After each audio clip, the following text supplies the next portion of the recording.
That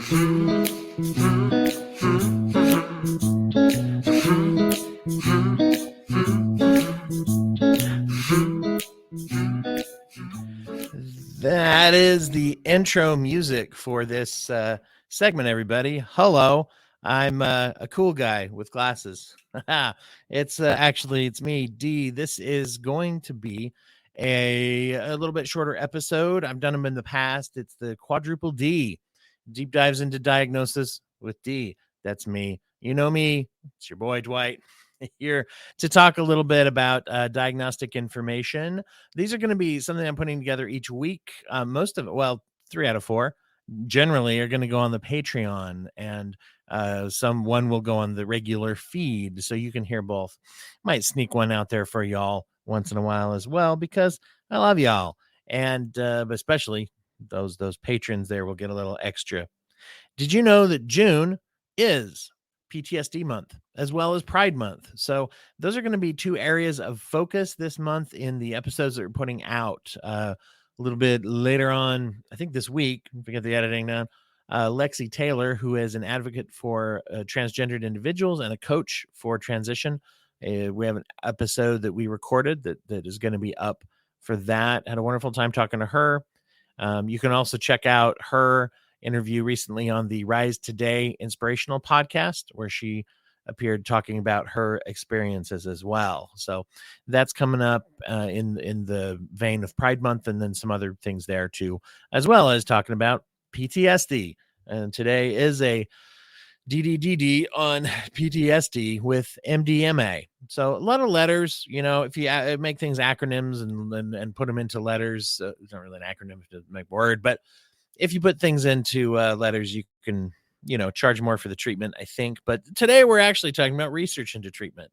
Some actually really exciting research into treatment is what we're going to be focused on. So MDMA, also known as ecstasy, and that's being used, and psychedelics in general are being used for more studies. I believe that the success with ketamine, which we've had several episodes, a couple different guests coming on to talk about ketamine use, is helping to move that ahead.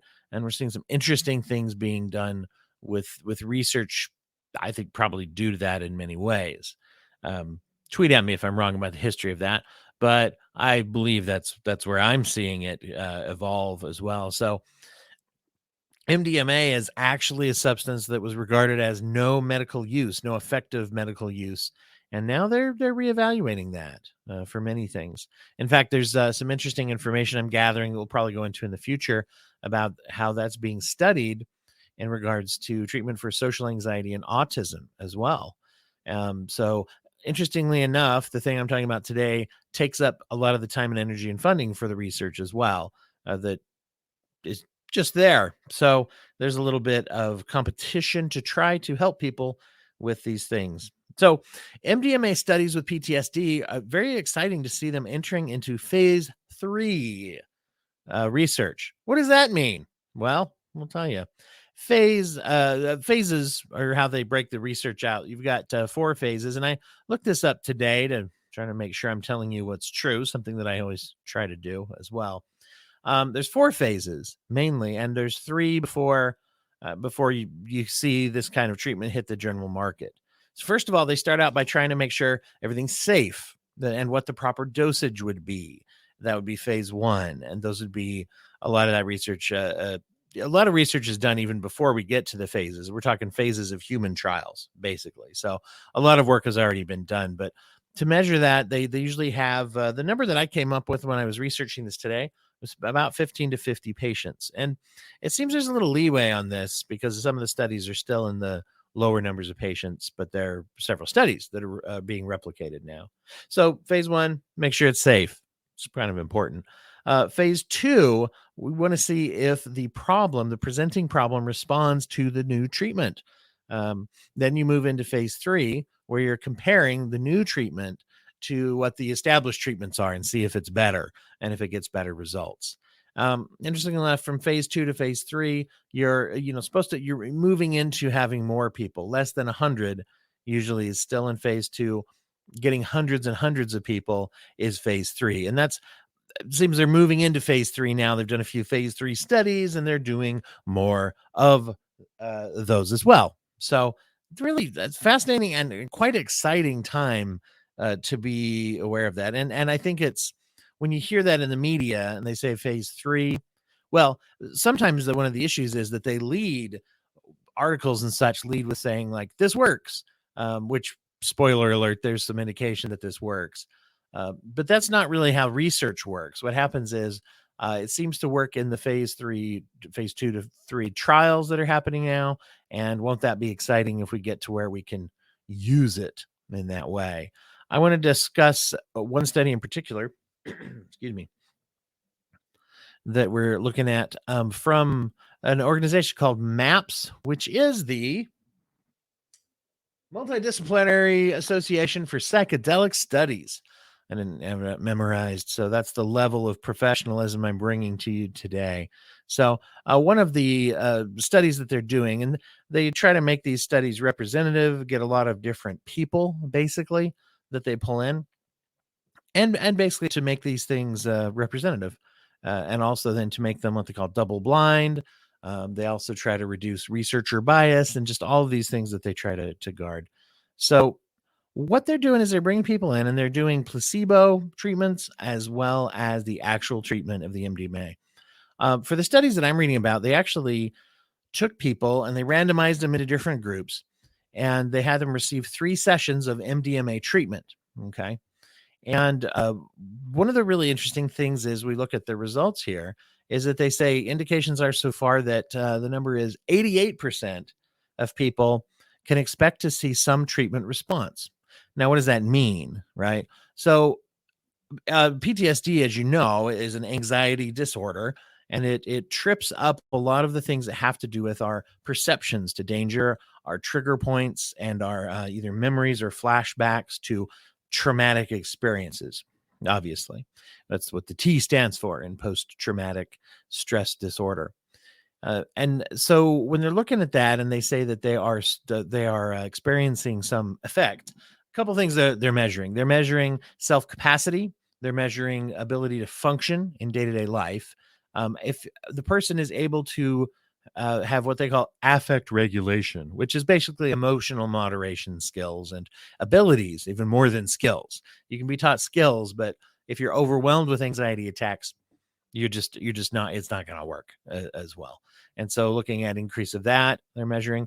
They also are measuring attitudes towards other people. Trust levels, things like that can obviously be damaged quite a bit when you are struggling with PTSD, particularly depending on the type of PTSD. If it's combat related, if it's abuse related, those are going to interfere with the way that you look at people. The way you look at yourself is also a big part of this. So they do assessments and studies with therapeutic tools. And I don't have a list for you of specifically what tools they're using, but I'll give you a link here to the studies in a bit. Actually, why don't I do that right now? Well, I can do it right now, I believe. So I'm going to put that up there and leave that up there. It's for those listening just the audio, it is maps.org/MDMA/PTSD/MAPP1/. You might have hit the backwards button on that. Maps.org/MDMA/PTSD, I believe will probably get you there, but I just copied it out of the window. So now here's the really interesting thing. It was all interesting so far. Come on. Of course it is. In the control group, which is the control group that does not receive the MDA treatment, even those who think they are in some cases, with the placebo effects, there's about a 32% that are receiving some bit of, in fact, tremendous like benefits. Oftentimes placebo effect and normal treatment obviously does something. That's why we've been using it. So about 32% of them are showing a reduction in symptoms from the kind of treatments we would usually use. And those symptoms, they're counting it as an effective treatment if the symptoms reduce enough that they no longer qualify for a diagnosis of PTSD, which is done through reported and observed and measured symptoms in the DSM-5. There's an episode, The Broken Brain, another quadruple D in the past, where I went over some of the symptoms, the DSM symptoms of PTSD. I'll dig that up and probably drop it back on the feed so people can hear it again here in PTSD month. You can listen to that as you gather around your PTSD tree and have your dye your PTSD eggs and hang up your paper chains and other tradition, whatever your traditions are for this month. That was dumb. But anyway, so here's the really, really fascinating thing is, once again, 32% of people in the control group who did not receive MDMA reduced symptoms enough that they no longer qualify for a diagnosis. What is the number with those that receive the MDMA treatments? Well, I don't have a drum roll noise ready, so I'm hitting the desk. 67%. That's a lot more. That is a statistically significant number that is higher. And if you think about such a pervasive, difficult to treat, and in many cases these individuals have gone through treatment and had it not work for them before, which is one of the biggest dangers of that, is that we stop treatment, right? And sometimes we are benefiting from some emotional management and things like that, but people burn out of this not working, of things not working. And that's one of the biggest reasons for this type of research, is we're trying to isolate and hone in on things that will work. So pretty interesting stuff. And important part of the scientific method is, what does this mean for us, right? For those of us that might have loved ones or ourselves who suffer from trauma and would like to get in on this and try to get some treatment that is effective, right? So this is what it means. There's two parts to scientific study. One is caution. Now, a good researcher, and we've talked about this on the program before, when we have researchers on, will say, cool, this is awesome, but be cautious. Don't just think, particularly with this being a controlled substance that is available illegally, don't run out to your buddy with an MDMA hookup and think, I'm doing treatment. It's not how it works with ketamine and recreational use. That's not, that's not how it works, because you don't know what you're getting for sure. I've been talking about addiction on a couple of podcasts lately, and there's also a lot of fentanyl that is being put into all sorts of drugs that you wouldn't expect to be. That's always been a danger with heroin, but we're seeing that in a lot of different things, a lot of overdose deaths with people that are buying street drugs. So don't get killed, basically, is the main guideline there. But also with MDMA, it's oftentimes polluted with other club drugs or other things that are meant to accentuate it. I have known people who have reported to me that they've had experiences with pure MDMA or more pure ecstasy, and they've had a very different experience than with club drugging. And I can only assume that they're using good and controlled substances in the studies that are meant to be that way. So in no way should you take this as a reason to go out and score some ecstasy for self-treatment. Self-treatment is one of the markers of addiction. Let's be honest, guys. And let's just be careful out there. So we want to be cautious. We don't want to just jump into saying, well, this is going to work. That being said, actually, though, the other side of it is a balance that we should strike with hope, which is, this is hopeful and this is legitimately exciting.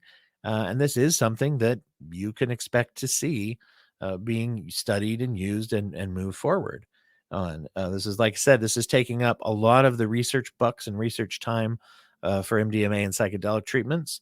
And for trauma, this is kind of a new direction that I think we're going to see, assuming that these studies are replicated, and so far the ones they're doing seem replicatable. Well, that's the information for today. Well, want to leave y'all once again with a lot of hope. There is hope. Treatment resistant disorders and treatment resistant psychological conditions are a big part of one of the things we talk about here on the show, but also in mental health treatment as well. So as they're trying to hone in on things that work instead of just things that we think work or we hope work. And that's a great thing.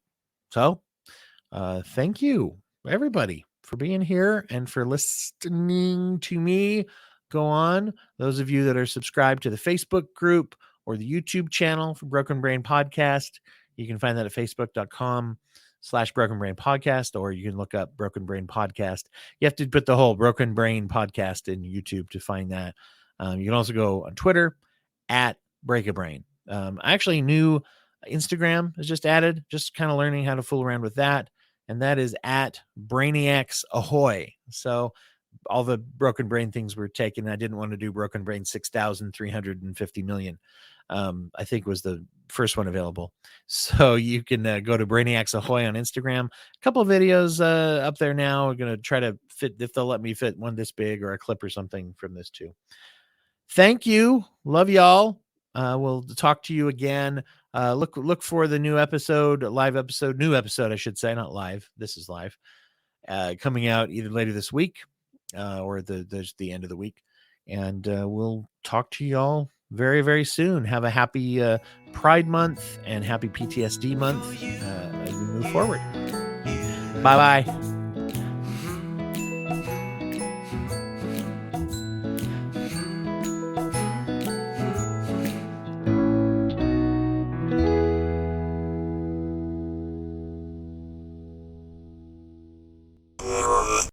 Thank you for listening to the Court and Parts Podcast Network. To listen to more Court and Parts shows, visit courtandarts.com.